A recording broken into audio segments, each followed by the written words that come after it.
Happy Friday and welcome back, ladies and gentlemen of the tribe, to yet another galactic challenge video with your bald-headed boy, Scribble. I never thought I'd say this, but Ewoks are pretty good. In this particular galactic challenge, we are on the Death Star facing off against the Grand Inquisitor, and we have to use Ewoks. I know it sounds very, very odd. Now, the global modifiers is volatile energies. This one is actually a really cool modifier. Essentially, we all get to have this shared cooldown ability between us and the enemy that slowly builds up over time, and when it hits 100%, we get an ability that makes us instant kill anything. It's actually really useful. What else is useful is the player modifier for our Ewoks. Booby traps. Who doesn't like a good booby trap? Essentially, we have got increased counter chance and a boatload of extra speed, and whenever the enemy attacks out of turn targeting an Ewok, which of course it will be our Ewok team, they will get stunned and they can't resist it or evade it. Super useful. Now then, the enemy has the Imperial Edict modifier, and this one's quite nasty. Essentially, if they've got an Empire leader, which they do, they're gaining a boatload of additional max health and max protection, and the leader is going to be calling assists whenever they use a special ability on their turn, essentially, and then that increases their damage. It's quite nasty, really. Now, feats, what do we need to do? We need to win with a full team of Ewoks, we need to win with no tanks, and we need to win after gaining Taunt 5 times. I know it says 3 times, it means 5 times. You have to get Taunt 5 times, but don't worry too much about it. We're going to start off with the Ewok feat then, and honestly, this isn't so bad, ladies and gentlemen. So, I'm going in with a relatively standard Ewok lineup here.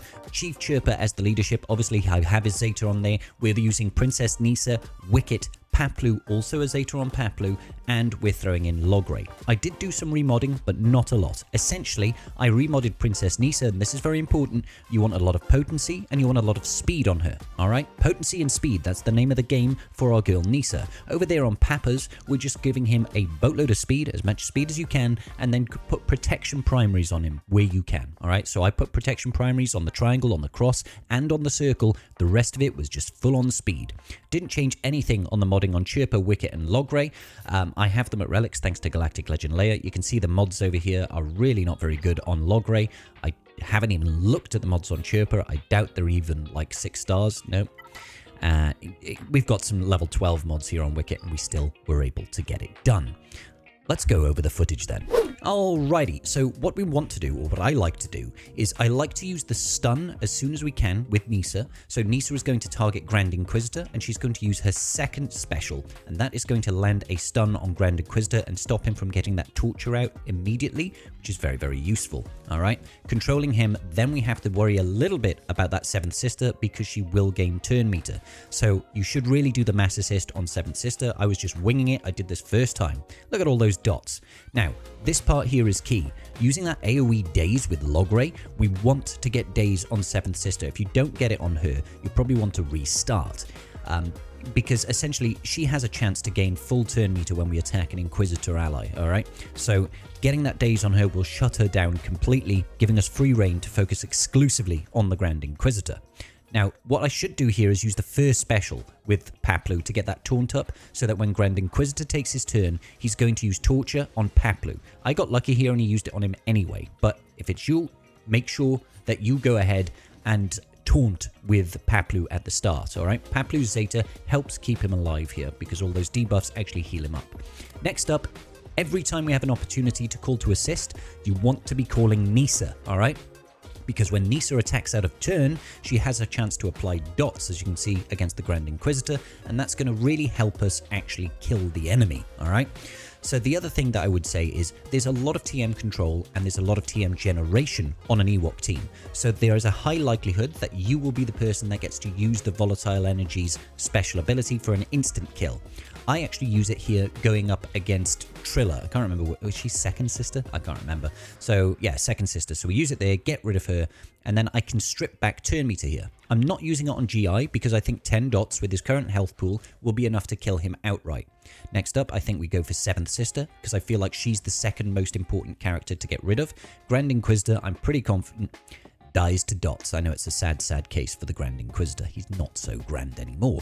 Little furry murder bears come and ruined his day, didn't they? So I've focused here on 8th Brother just because I know he stealths all the time, but honestly you could quite comfortably ignore him and just go in on 7th Sister. Getting rid of her or even getting rid of 5th Brother is probably more valuable than focusing like I've done on 8th Brother, because he will hide. Alternatively, you could actually go out for the Shadow Snow Trooper Operative or whatever his name is, because he is actually surprisingly squishy, and getting rid of additional characters on the enemy team is in your interest, generally speaking. So I think we actually go through all of this without losing a single wok. I mean, if that's not good, I don't know what is. It's just a case of whittling them down right now. This is why it's important, guys. Having all that potency over on Nissa just gives you that element of control. She's also the primary damage dealer for the team. Look at her, just absolutely throwing those big goo-goo berry thingies at her Inquisitor enemies. If we use the event special ability and bop, immediately 5th Brother dies, and it's just down to 8th Brother now, who's just hiding in the corner, praying that these murderous little Ewok bears don't find him. Unfortunately, you cannot outrun the murder bears. They come for you. Alright, very, very good. As you can see, from here on in, I think it's plain to see that we are not going to lose this. I was surprised at how easy this one was. In my experience, that did not get me the Taunt feat. So to get the Taunt feat done, I'm going in with a Treya team instead. Treya is phenomenal against GI. So I'm taking in Treya, Sion, Savage. We're also, no, Treya, Sion, Set, Nihilus, and GBA. GBA makes the taunting really, really simple. We've got 2 pre-taunts here, 1 passive taunter in Sion, and GBA can resummon the Brute at the start. And every single time the Brute, which is the summoned unit of the Geos, does a basic, he gains Taunt. So it's very, very easy to get that 5 stacks of Taunt with this particular setup. Treya also just completely destroys the Inquisitors in general. I get the Isolate over there on 8th Brother so he can't hide, targeting Nihilus to decrease the cooldowns on Nihilus, because I want to get round to an Annihilate. I'm actually going to go ahead and Annihilate the Grand Inquisitor. See that? We had 2 attacks out of turn there from the Brute. That means 2 sources of taunts. We summoned him at the start. That's 3 taunts. We then resummoned him after he died. That's 4 taunts. Set had a pre-taunt. Sion has taunted at least once. We have 100% hit all of our taunting. We do an Annihilate on the Grand Inquisitor, getting rid of him completely, and we even get the event special ability to get rid of 2nd Sister. At this point, it's just plain sailing. Just take your time and defeat the enemies. Now, Sion is going to passively taunt whenever a unit that has got, what is it? I can't remember. The Pain, that skull icon, that skull debuff. Whenever they take a turn, if they have Pain, it means Sion will indicate a taunt, alright? We've definitely already hit that taunting requirement, so we don't have to worry about it, but just in case things don't go well for you at the start with the GBA, perhaps you lose Brute too quickly, or perhaps you lose GBA too quickly, you should be able to get it off there with Sion, and Nihilus and Treya will be able to clean up the rest of the team without too many issues.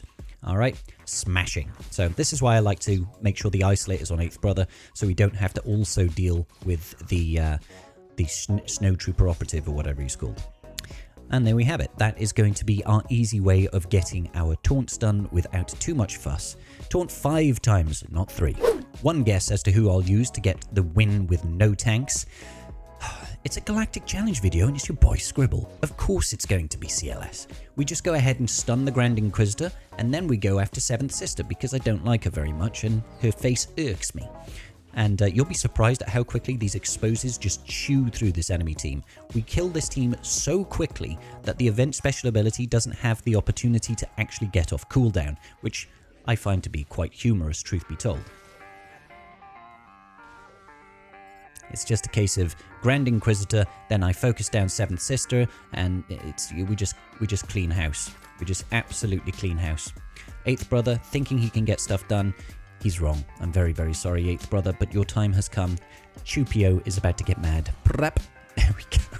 Look at that, 95% on the actual cooldowns there, and we did clear it out. And that is going to about do it, ladies and gentlemen. But before you go, very, very quickly, if this video is useful to you, please do hit that like button and subscribe to your boy Scribble. I'm so close. 10k subs is right around the corner, and I want to do some celebratory video for that. So if you've got any ideas about how I can do a celebratory video for 10k subs, let me know in the comments section down below. And until the next video, peace out, and may the Force be with you.